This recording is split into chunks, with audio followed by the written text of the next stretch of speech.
Feeling tired every morning even after 8 hours of sleep? Stop relying on coffee. Today I'm sharing my 5-minute natural morning routine that actually gives you real, lasting energy. First, the moment you wake up, drink this. Warm water with half a lemon and a pinch of Himalayan pink salt. This simple drink rehydrates your body after the night and balances your electrolytes naturally. Next, spend 60 seconds doing gentle movement. Try sun salutations or simple stretches. Moving your body first thing in the morning wakes up your lymphatic system and boosts blood circulation. Now, let's do a powerful breathing exercise. Inhale through your nose for 4 seconds. Hold for 4 seconds. And exhale slowly through your mouth for 6 seconds. Repeat this 6 times.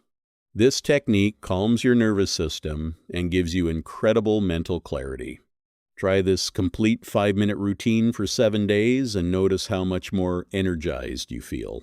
If you want more natural energy tips, holistic health advice, and morning rituals, like this video, subscribe, and turn on the notification bell. Let me know in the comments which part of this routine are you going to try first. See you in the next video. Have a beautiful day.